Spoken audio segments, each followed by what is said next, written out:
မင်္ဂလာပါကျွန်တော်ရဲ့ဗီဒီယိုနဲ့ကြိုဆိုပါရစေကျွန်တော်နာမည်ကတော့အောင်ခမ်းမြင့်ပါကျွန်တော်ခုဒီဗီဒီယိုမှာဒီ Nither ရဲ့အကြောင်းအားလုံးကိုကျွန်တော်မျှပြမှာဖြစ်ပါတယ်ဒီ Nither ဆိုတာကတော့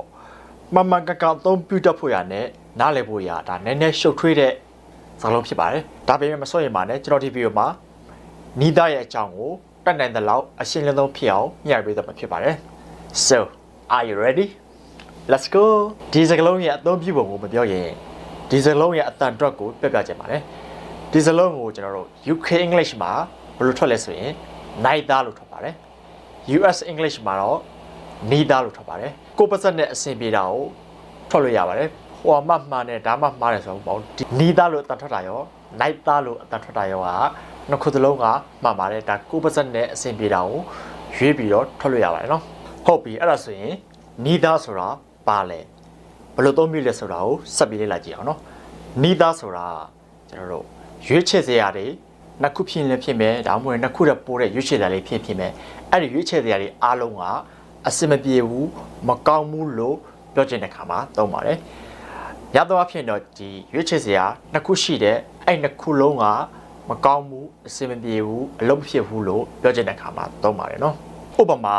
ကျွန်တော်တို့အပြာရောင်အုတ်ထုတ်ရောအစင်ရောင်အုတ်ထုတ်ရောငါနဲ့မတော်ဘူးလို့ပြောချင်ဘယ်လိုပြောမလဲဆိုရင် Neither the blue hat nor the green hat fit me Neither the blue hat nor the green hat fit me အပြာရောင်အုတ်ထုတ်ရောအစင်ရောင်အုတ်ထုတ်ရောငါနဲ့မတော်ဘူးဒီစကားမှာဆိုရင်ကျွန်တော်တို့ Neither ကိုဘယ်လိုအဓိပ္ပာယ်နဲ့သုံးတာလဲဆိုရင်ဒီအပြာရောင်အုတ်ထုတ်ရောအစင်ရောင်အုတ်ထုတ်ရောနှစ်ခုစလုံးကငါနဲ့မတော်ဘူးနှစ်ခုတည်းကတစ်ခုကငါနဲ့မတော်တာမဟုတ်ဘူးเนาะနှစ်ခုစလုံးကငါနဲ့မတော်ဘူးဆိုတဲ့အဓိပ္ပာယ်နဲ့သုံးတာဖြစ်ပါတယ်ပြီးတော့ထပ်ပြီးတော့ညှောက်ပေးချင်တာကသတိပေးချင်တာကစာကြောင်းတစ်ကြောင်းမှာအငင်းစကားလုံးနှစ်ခုမပါရဘူးဆိုတဲ့အတွက် Neither ဆိုတာအငင်းစကားလုံးတစ်ခုပါပြီးသားဖြစ်တဲ့အတွက်နောက်ထပ်အငင်းစကားလုံးတစ်ခုကိုထပ်ပြီးတော့သုံးကြမလို့ပါဥပမာမှားတကြဘလို့မှားတကြလဲဆိုရင်ဒါ Neither the blue hat nor the green hat doesn't fit me or do not fit me ဆိုပြီးတော့မှားပြီးတော့သုံးနေကြပါတယ်ဘာလို့လဲဆိုတော့ဒီစကားမှာဆိုရင်မှားတယ်ပါဘာလို့လဲဆိုတော့ကျွန်တော်တို့ Neither ဆိုတာအငင်းစကားလုံးတစ်ခုပါပြီးဖြစ်တဲ့အတွက်နောက်မှာ do not fit တို့ doesn't fit တို့ဘာမှသုံးလို့မရပါဘူးเนาะအဲ့ဒါလေးကိုဒါအမှားများတဲ့အတွက်အဲ့ဒါလေးကိုပတ်ထားစေချင်ပါတယ်เนาะဟုတ်ပါပြီအဲ့ဒါဆိုရင် Neither ရဲ့တခြားအသုံးပြုပုံတွေလည်းအများကြီးရှိပါသေးတယ်အဲ့ဒါတွေကိုထပ်ပြီးမျှပေးမယ်เนาะ Neither ကို pronounနာမ်စားအနေနဲ့သုံးလို့ရတယ်လို့ adjective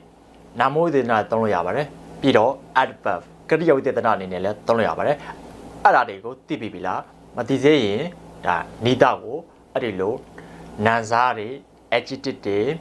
adverb တွေအနေနဲ့ဘယ်လိုသုံးမလဲဆိုတော့ကျွန်တော်ဥပမာအနေနဲ့ဆက်ပြီးမျှဝေပေးချင်ပါတယ်နံပါတ်1ချက်အနေနဲ့ Neither ကို pronoun နာမ်စားအနေနဲ့သုံးလို့ရပါတယ်ဟုတ်ပါပြီအဲ့ဒါဆိုရင်Neither ကိုနာမ်စားအနေနဲ့ဘယ်လိုသုံးလဲဆိုတာကိုဥပမာအနေနဲ့လေ့လာကြည့်အောင်နော်ဥပမာသူတို့အားလုံးကပါတီကိုမသွားချင်ဘူးလို့ပြောချင်ရင် Neither of them wants to go to the party Neither of them wants to go to the party သူတို့အားလုံးကပါတီကိုမသွားချင်ဘူးဒီစကားမှာဆိုရင်ကျွန်တော်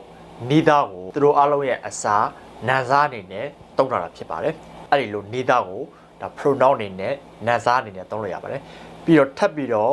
သတိပေးချင်တာကဒီ Neither က singular pronoun ဖြစ်တဲ့အတွက်ဒါအနည်းကိန်းဖြစ်တဲ့အတွက်ဒီ want want ဆိုတဲ့ verb မှာ s ထည့်ပေးရပါတယ်เนาะမှားတကြတာက subject မှာ them ဆိုတဲ့ဟာပါတဲ့အတွက်နောက်မှာ s မထည့်ဘဲနဲ့ရေးတတ်ကြပါတယ်ပြောတတ်ကြပါတယ်အဲ့ဒီလိုမမအောင်သိထားပါလို့အကြံပေးချင်ပါတယ် Neither က singular pronoun အနည်းကိန်းဖြစ်ပါတယ်เนาะနောက်တစ်ခုက Neither ကို adjective အနေနဲ့သုံးလို့ရပါတယ် adjective အနေနဲ့ဘယ်လိုသုံးမလဲဆိုရင်ငါဘာရွေးချယ်မှုမှမကြိုက်ဘူးလို့ပြောချင်ဘယ်လိုပြောမလဲဆိုရင် I like neither option I like neither option ကျွန်တော်ဘာရွေးချယ်မှုမှမကြိုက်ဘူးဒီစကားမှာဆိုရင်ကျွန်တော် Neither ကိုဒါ option ဆိုတဲ့ရွေးချယ်မှုဆိုတဲ့ဒါ noun ကိုအထူးပြုပြီးတော့သုံးထားတဲ့အတွက်ဒါ Neither ကဒီစကားမှာ adjective အနေနဲ့သုံးတာဖြစ်ပါတယ်ကျွန်တော်တို့မကြိုက်ဘူးလို့ပြောချင်ပေမဲ့ဒါအငင်းစာကြောင်းကိုပြောချင်ပေမဲ့ဒီစကားမှာNeither ဆိုတာအငင်းပါပြီးသားဖြစ်တဲ့အတွက်ဒီရှေ့ကဘယ်နေရာမှာထပ်ပြီးတော့အငင်းစကားလုံးထည့်ရမလို့ပါဘူးမှားတကြတာဘယ်လိုမှားတကြလဲဆိုရင် I don't like neither option အဲ့ဒီလိုတွေမှားတကြရနော်အဲ့ဒီလိုဒါစာကြတဲ့ကြောင့်မှာအငင်းစာလုံးထဲလို့မရဘူးအဲ့ဒါလည်းသတိပြမိအောင်ထပ်ပြီးတော့သတိပေးရဖြစ်ပါရဲ့နော်ပြီးတော့နံပါတ်3တစ်ချက်က Nither ကို adverb ကတိယဝိသေသနာအနေနဲ့သုံးလို့ရပါတယ်ဘယ်လိုသုံးအောင်မလဲဆိုရင်ဥပမာသူမကပြုံးလည်းမပြုံးနိုင်ဘူးငိုလည်းမငိုနိုင်ဘူးလို့ပြောချင်ရင်ဘယ်လိုပြောမလဲဆိုရင် she could neither smile nor cry she could neither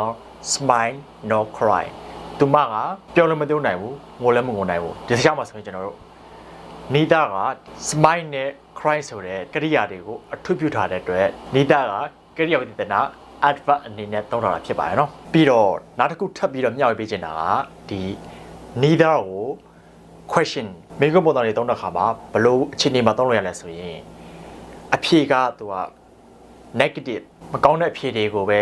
ရည်မှန်းပြီးတော့မျှော်လင့်ပြီးတော့မေးလို့ရပါတယ်ဥပမာဘယ်လိုမေးမလဲဆိုရင် Jenny ရော Mary ရောမရောက်သေးဘူးမဟုတ်လားလို့မေးချင်ဘယ်လိုမေးမလဲဆိုရင် Neither Jenny nor Mary has arrived have they Neither Jenny nor Mary has arrived have they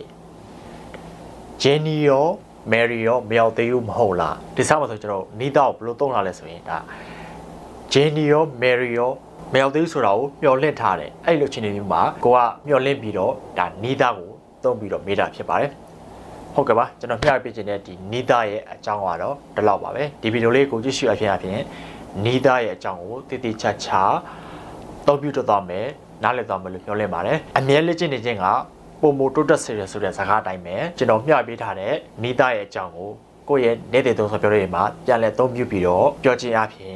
ကိုယ့်ရဲ့ English အရေးချင်းကပို့ပြီးတော့တိုးတက်နိုင်ပါတယ်ဒီဗီဒီယိုကိုကြည့်နေတဲ့ဆိုရင်အောက်ကကွန်မန့်မှာ like လေးရပါဒီလိုဗီဒီယိုမျိုးတွေကိုဆက်ပြီးတော့မျှဝေပေးစေချင်တယ်ဆိုရင်အောက်ကကွန်မန့်မှာ yes လေးရပါကျွန်တော်ကအင်္ဂလိပ်ဘာသာစကားနဲ့ပတ်သက်တဲ့ပုဒ်တာတွေကိုအမြဲတမ်းမျှပေးနေဖြစ်လို့မို့အင်္ဂလိပ်စကားပြောတဲ့ချင်းကျွန်တော်ရဲ့ YouTube channel နဲ့ Facebook page ကို like တွေ follow တွေ subscribe တွေမလုပ်ရသေးရင်လုပ်ထားခဲ့ပါလို့ကျွန်တော်အကြံပေးချင်ပါတယ်အိမ်စာအနေနဲ့ကျွန်တော်ခုပေးထားတဲ့အိမ်စာတွေကိုဖြည့်ခဲ့ဖို့ကျွန်တော်အိမ်စာပေးချင်ပါတယ်